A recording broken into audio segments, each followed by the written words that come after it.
Hoje a gente vai mergulhar num dos casos mais curiosos da aviação brasileira dos últimos tempos. Os resultados da Azul Linhas Aéreas no segundo trimestre de 2025. É uma história que mistura, ao mesmo tempo, um sucesso incrível e uma crise bem séria. Pensa comigo, de um lado, a companhia vai lá e anuncia uma receita recorde de 4,9 bilhões de reais. Uau! Mas, do outro, ela entra com um pedido de recuperação judicial lá nos Estados Unidos, o tal do Chapter 11. Parece que uma coisa não tem nada a ver com a outra, né?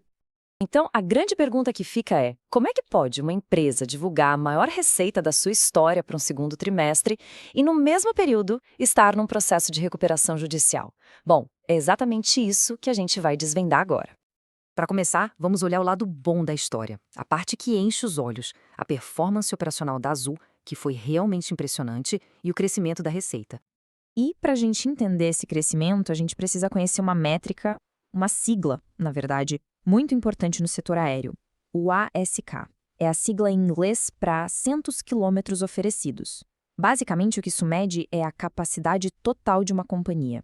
Pensa assim, é o total de assentos que a empresa tem para vender, multiplicado por todos os quilômetros que os aviões voaram. Guarda esse nome, ASK.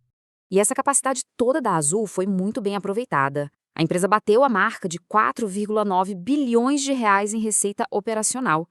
Isso não é só um recorde para um segundo trimestre, como também é um aumento de 18,4% em relação ao ano anterior. Um número que, olha, impressiona. Agora, o que é mais legal é ver o que está por trás desse número. A capacidade total, aquele ASQ que a gente acabou de ver, cresceu 17,5%. A capacidade internacional, então, disparou quase 37%. Aí a gente soma 8 milhões de passageiros transportados, mais um crescimento enorme das viagens e da Azul Cargo. Fica bem claro que a operação da empresa, o dia a dia, está voando alto. Só que, como em qualquer voo, às vezes a gente passa por uma turbulência, né? E por baixo dessa receita recorde, os lucros da Azul estavam sendo, digamos, bem apertados. E é aqui que o problema começa a aparecer. O CASK, que é o custo por assento quilômetro oferecido, subiu 4,1%. Ou seja, para simplificar, apesar de estar entrando muito mais dinheiro, o custo para fazer cada voo também ficou mais alto. Tá, mas por que os custos subiram tanto? Bom, não foi um motivo só. Foi uma combinação de fatores. A gente teve uma desvalorização de quase 9% do real frente ao dólar, o que afeta um monte de coisa, tipo leasing de avião.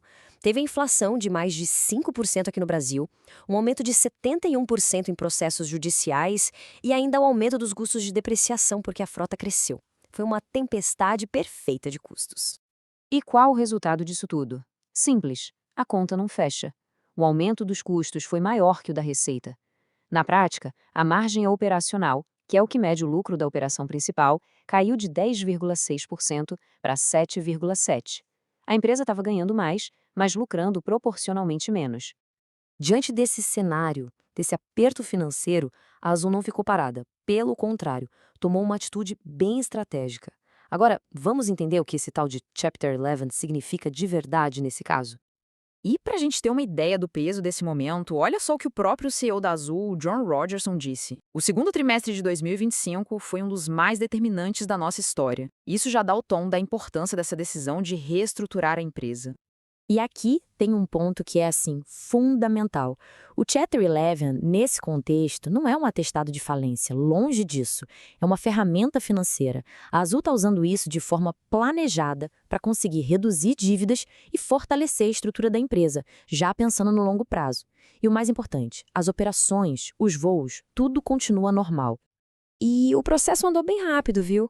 Olha só, no dia 28 de maio, a Azul entrou com o pedido. Apenas 2 dias depois, já conseguiu as primeiras aprovações para continuar operando normalmente. E em julho, a Justiça aprovou um novo financiamento de 1,6 bilhão de dólares, que era crucial para o plano.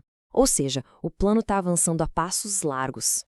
Os objetivos desse plano são bem claros. Primeiro, garantir esse financiamento de 1,6 bilhão.